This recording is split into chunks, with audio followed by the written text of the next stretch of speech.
Well, good evening, all you wiretappers out there. I'm here on the Skype line over to jolly old England with our good friend David Breakspear. Hello, David. How you doing? I'm very well, Gary. I just want to say hello to all the listeners and obviously everyone out in Missouri, in Kansas City. Yeah, Missouri. Remember Kansas City, the Kansas City Chiefs. We had a huge letdown the other day, didn't we? You said, it's unlucky. It was a good game. It was a good game. But I've got some good friends out in New England as well. So they were quite happy. Yeah. Oh, well, there's always next year, as you told me when we were Skyping the other day. Exactly. So, there's always next year. David, what I'd like to talk about today is I've noticed, I'll have to tell a little story from my own career. Back in the day, I had this informant, and he was a really good guy. He had this great personality. You just automatically liked him. And he had a stolen car operation going. It was highly organized. He had a division of labor, if you will. He had a couple of guys that would go out and steal the cars. Now, he personally would take orders from body shops throughout the Midwest. And if you needed a front door or two side doors on a 1976 Cadillac, then maybe even down to the color, he'd drive around and he'd find those cars. And just, drive apartment complex parking lots and places like that, and you're going to find the car where people live that you want to steal. Then he get the license plate number. He had a contact on the local Wyandotte County Sheriff's Department who would run the license plate and get the name and address. So he'd verify that car would always be there, and he'd have the license number. And then he had two or three guys who would go out about 4:00 in the morning. Wait a minute, I have to stop there. He was a locksmith himself. He had gone to school to become a locksmith. And he knew that you could, at that point in time, you could get in the glove compartment of a car and many times find the key code in the paperwork that they got when they bought the car. And in one way or another, he'd either try to make a key, or of course you could use a Slim Jim at that point in time too. And he had two or three guys who would go out and they would break in the car about 4:00 in the morning, steal it. He had another guy and a farm leased about 50 or 60 miles out of town. They'd drive right down to this farm, leave the car there. There was another car there that would take them back to the city. And then he would build up these parts. And then he had another guy with a trailer who would take these parts all throughout the Midwest to different body shops who had put in orders to him. And he had another junkyard that was ready to take what was left of the car and just crush it. And he made money off all those pieces, and he paid some money back out to all these other people. I don't remember. I think he only paid like $50 a car for the license registration information to the, he wasn't a deputy. He wasn't a sworn deputy. I think he was a clerk or something over there. So he had this organization going, and I'd meet up with him every once in a while, and he'd give me little tidbits that were always good. He always had good information. He would never put himself in a position where he'd ever have to testify, and I didn't really want him to. He was not your deep throat guy out there. If you needed to know something, he could probably find it out for you, at least something about it. I told him once, I said, Porky, they called him Porky. I said, Porky, if you would take all those administrative skills and all your work ethic and put it into something legitimate, you could have a pretty good living. You can create a little company and do well. And he just laughed. He said, Jenks, he said, that would be no fun. and another thing about the guy, he would always, when he showed up at a club or something, or he was around town among his peers, if you will, say a strip club, he liked to meet us in strip clubs. He dressed like a farmer. He would dress in old overalls. He drove about a 15-year-old car, real nondescript, kind of a hoopty looking car, what we call a hoopty over here. But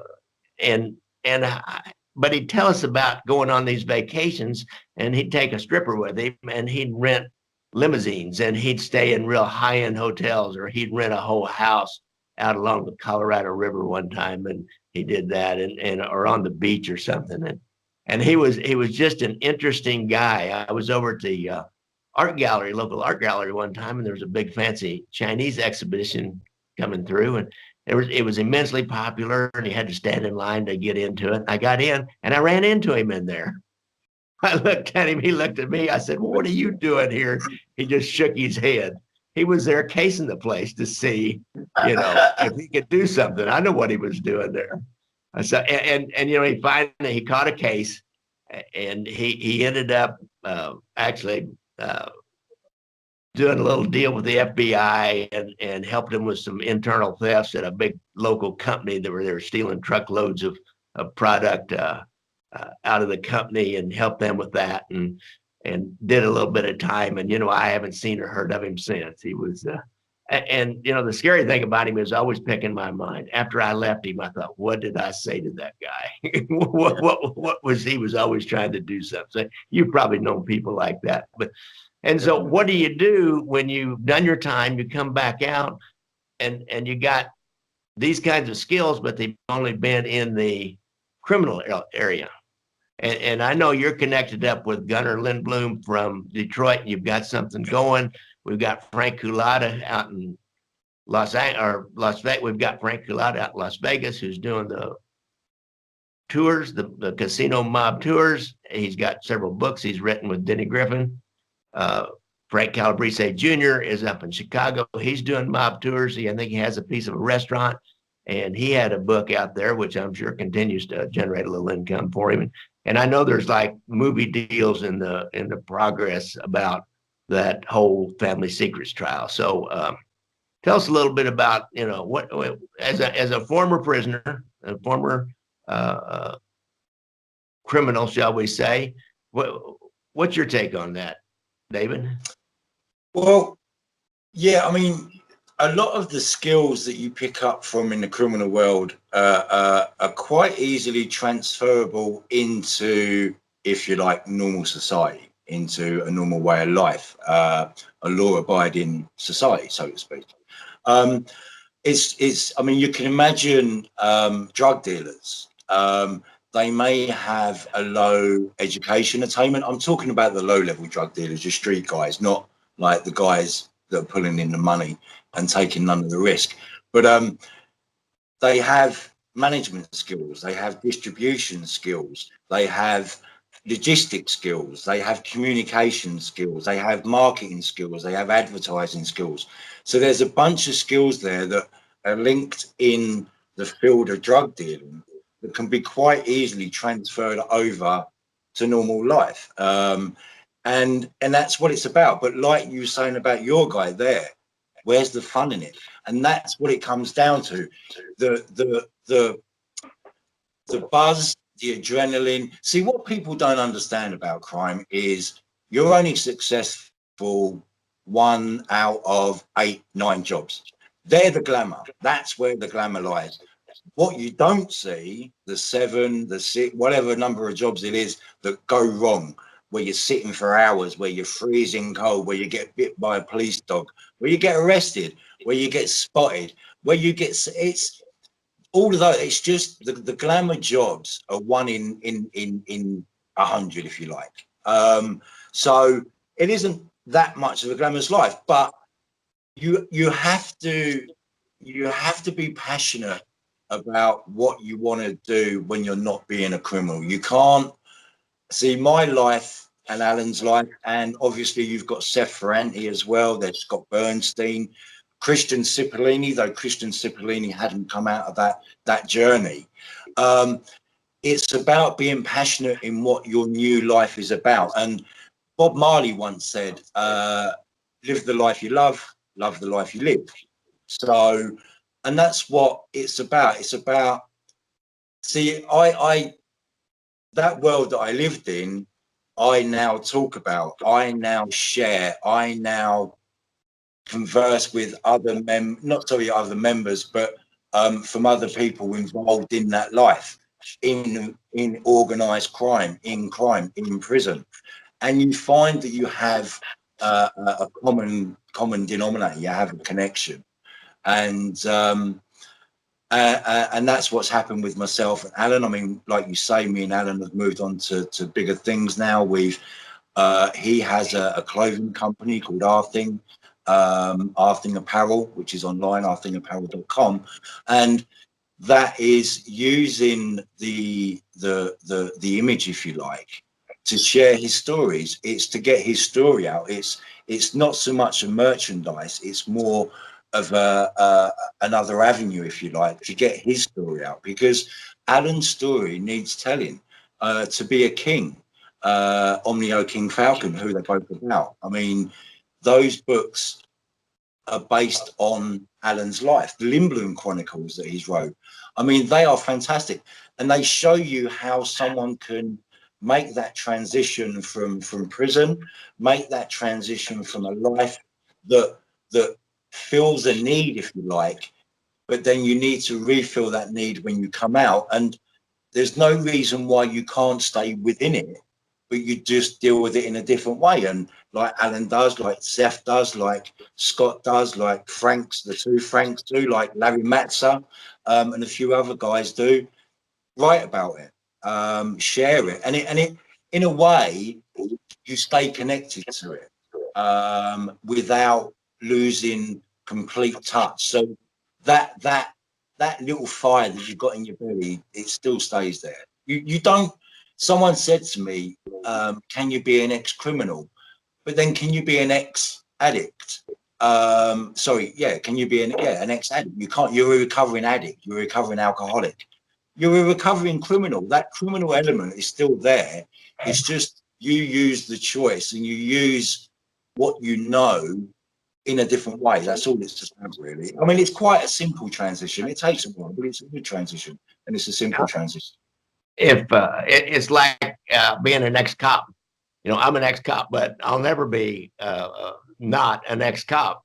And what I do, my movies and the podcast are my way of staying back connected to being a police officer. I'm doing, creating a podcast. I have to find out, different little technical things and how you do it, the procedures, and get that done. Then when I find guests, I have to do my research. It's just like when I was in the intelligence unit, trying to find out as much as I can about a situation or a person and putting that together in a logical format and then telling other people about it. That's exactly what I did for about 3/4 of my career. Patrol was just a little bit of it. Most of it was investigations and making sense out of complex situations and then conveying that information to somebody else. And so that's my way. It's interesting. Both cops and crooks on both sides are never really leave the life, but you can transfer the skills. Gary, the only difference between cops and criminals, if you like, or the proper criminals, if you like, is you've got the handcuffs, you've got the badge, and you've got the gun. That's the only difference. The way we work, the way that we approach projects, the way we look at things, you plan. You don't just turn up and do something. You plan it. And so this way, when I do my writings for National Crime Syndicate, I plan what I'm going to do.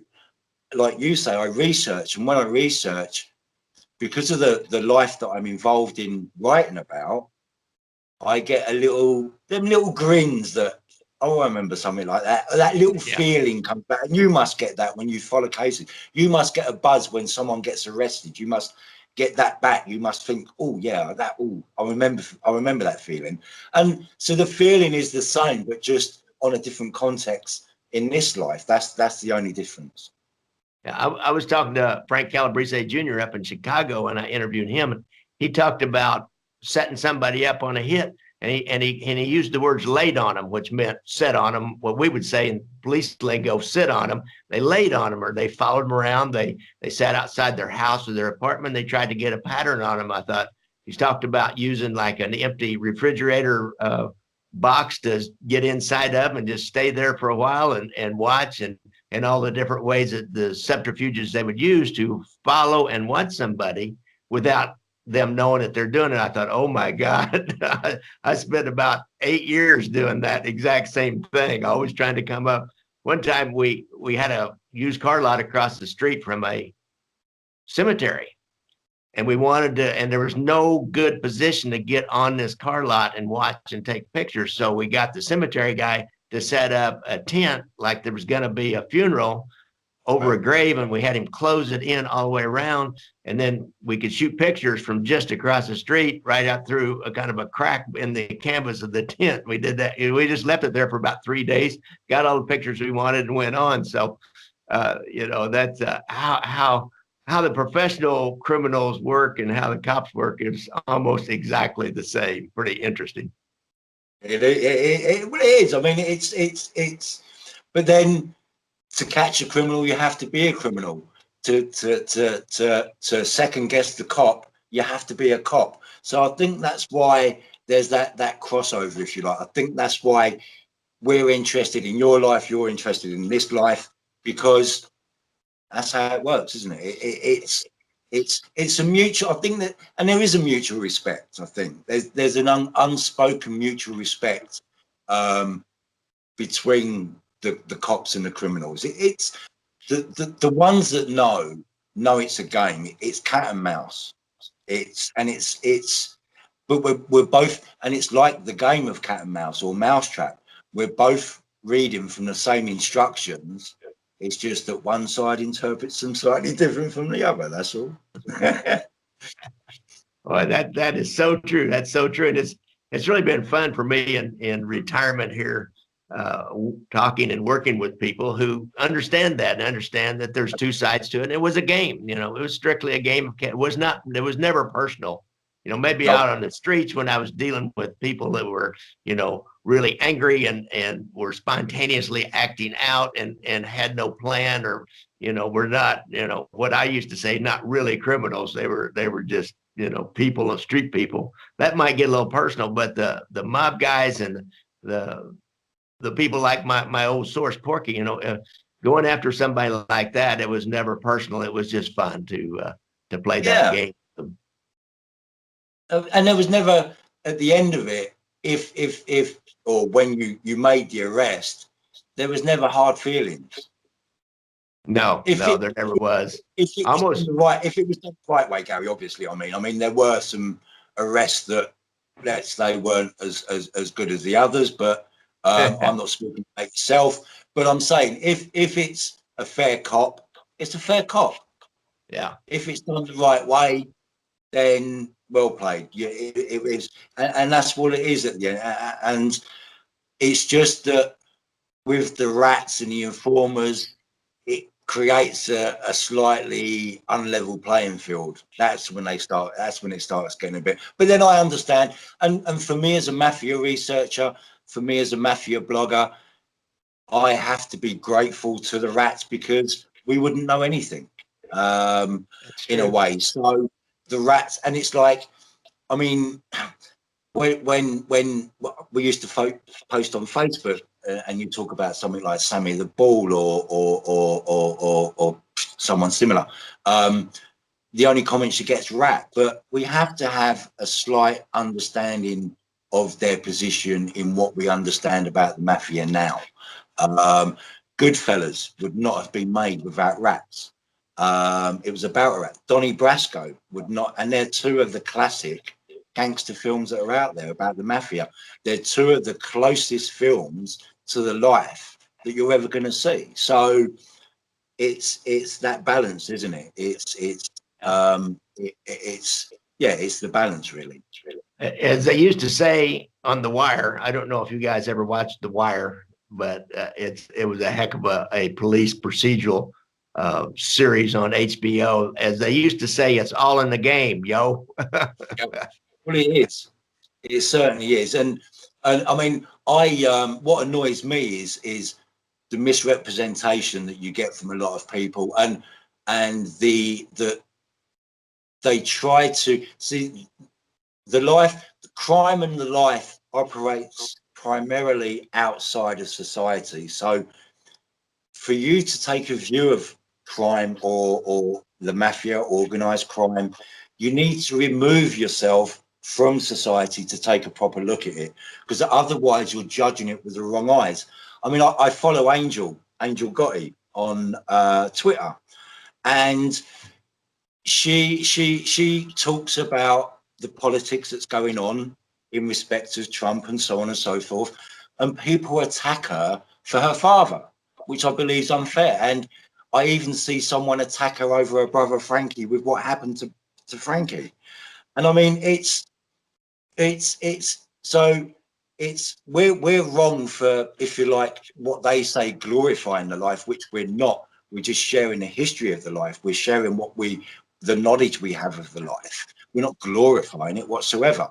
And yet, in one aspect, they, as I say, they use it against us, but then they use part of the life as hate to attack someone on a totally irrelevant subject. It's make your mind up. You either want to know, it just the misrepresentation and the way that people use previous members of the mafia against families that had no choice but being born in that. We don't have a choice where we're born.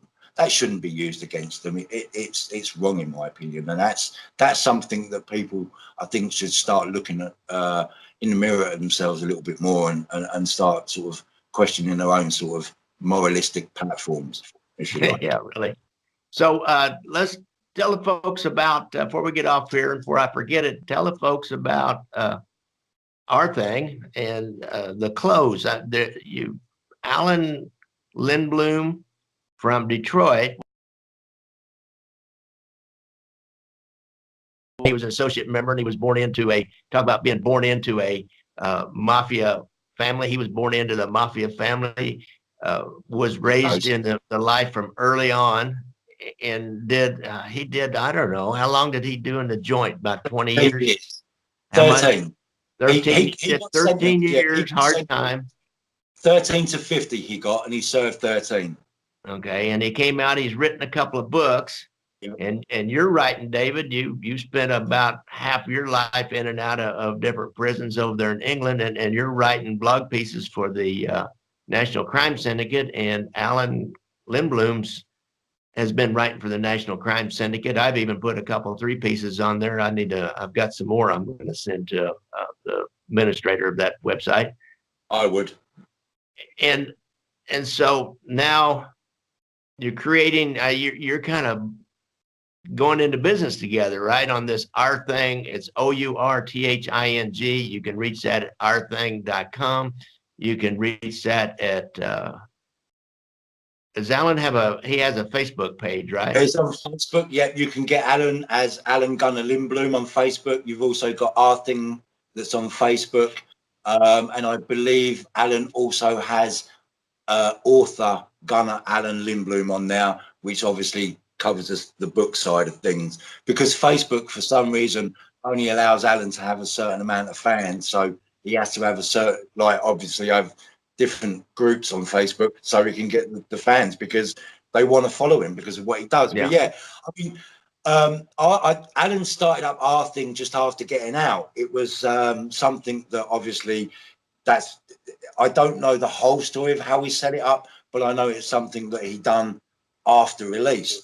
And it's early doors at the moment, but it's growing, and it's good stuff. And it's obviously Our Thing is the translation for La Cosa Nostra. Alan, as you say, he was an ex-enforcer for the Detroit family. His uncle was Uncle Jack Tocco. He was on a few indictments that included a couple of armed robberies, received the 13 to 50. And while he was inside, he used that time to write his books. A friend of his created a Facebook page. Not a friend, sorry, it was a family member. I believe it was a cousin. Created a Facebook page for him while he still had I think it was around about 8 years left.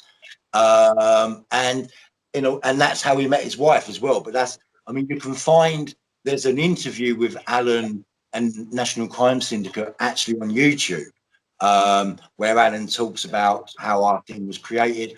He talks about the To Be a King novels, the next novel that he's got coming up, which are the Snowman Chronicles. He's got a thing about Chronicles quite clearly, but the Lindblom Chronicles, there could be some good stuff coming up with that soon as well. If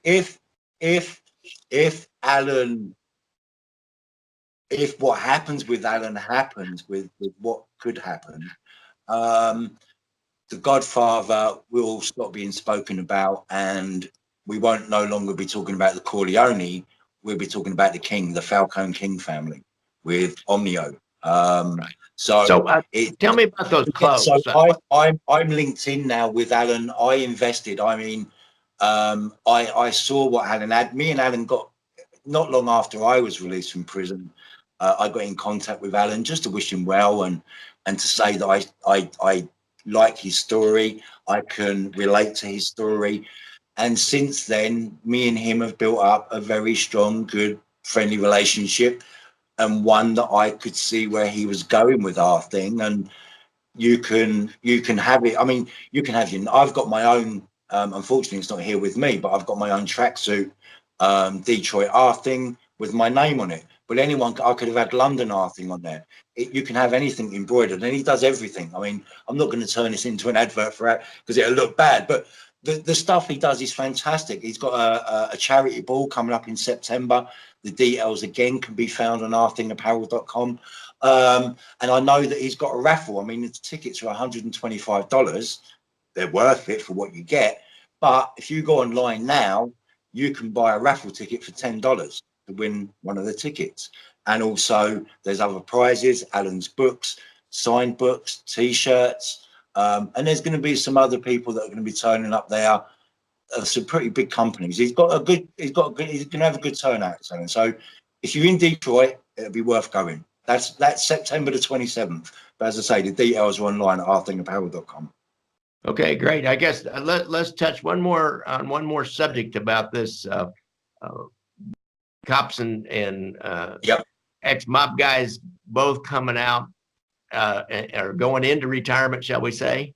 Not coming out. That has a whole different context to it, doesn't it? But going into retirement and then making some money off of their career and their skills that they've learned. Now that's going into the movie business. There's a lot of money coming out of Amazon and Netflix and going into movies, and I'm seeing all kinds of crime. Crime always pays for the movie people, the TV people. It does. And it's hard. There's a lot of competition. I am consulting with actually it's an English company, Newtopia, on a documentary about, it's going to be a multi-part documentary about Chicago, Kansas City, Milwaukee, and Cleveland, and their influence in Las Vegas, and eventually the skimming that they got caught in, and Lefty Rosenthal, kind of the real story behind the movie Casino, which actually I've already made a documentary about, Gangland Wire, but this is going to, mine was done on my budget. This is going to be done on a huge, big company budget. So is that with Wildley, Gary? So what do you see along those lines of getting into the movie business? It's tough, isn't it? It is. I mean, I'm actually, I've got a couple of things in the pipeline. I'm currently filming a documentary myself, which looks at life after prison, and what happens after prison, and being on parole. We call it license in the UK, but it's about being on parole. They've been following me for the last 2 years. That's going to be coming out soon. And then I've got another documentary, which is a case study of how I made it from prison to become a writer for the National Crime Syndicate, and to be in business with an ex-Detroit Mafia enforcer, being from the UK as well. So I mean, there's quite a lot, and I know that, I mean, don't be shocked to be a King winning Oscars very soon. Not very soon, but in a few years, I reckon. I can see that. And we've got The Irishman coming out as well, I believe, which has got our very own Michael Mafucci. He writes for us at the NCS. That film's coming out, which is about the Jimmy Hoffa disappearance. So, I mean, there is a yearning for it, and I think that Amazon and Netflix are understanding that, and they're putting a lot of money now into pilots. I know that a few pilots are being made. I know that Alan's got conversations going on at the moment with certain aspects of his life. So I think it's something that's going to be continued. It's interesting. It's interesting because, if you like, it's like, I see an interview with Christian Cipollini, and he had said that for people not involved, because they'd like to stand there and they give to the system. They can't. They have a life. They have a family. They have to bring. So when they can sit back and they can see other people sticking two fingers up to the system, that fills that need for them that they don't. So therefore, so it's always going to be an interest. Even crime sells, like you say, crime will pale on those aspects because they're interesting stories. Everyone is a voyeur. Everyone wants to know what goes on in something that they don't know nothing about. So, and the only way that you can do that is either through the printed press with writing books, or on the silver screen through Hollywood and so on and so forth, and with Netflix and Amazon with these subscribed TV programs or whatever it is they do. So no, it's looking good, and for someone like me that's aspiring and that's coming up through the ranks slowly, it looks good as well. So yeah, the future's looking rosy. All right, David, this has been great. It's been great to talk to you, and you're a breath of fresh air. And I love talking to you guys that I used to chase around and used to duck me and try to do everything you could to let I can't run anymore, Gary. But it was a lot of fun when we were young and dangerous. It was a lot of fun. It was a lot of fun. So I will let you get on about your business. What's the weather like over there in England? It's cold. It's January, so it's cold. It's January. I mean, for me personally, I've always been along the adage of there's no such thing as bad weather, just bad clothing. Good. All right. We will end with that. Thanks, David. All right, Gary. All right. Bye. All right, Gary. Cheers. Cheers. All right. We're done. And we're gone. Yeah. Oh, go on then. Go.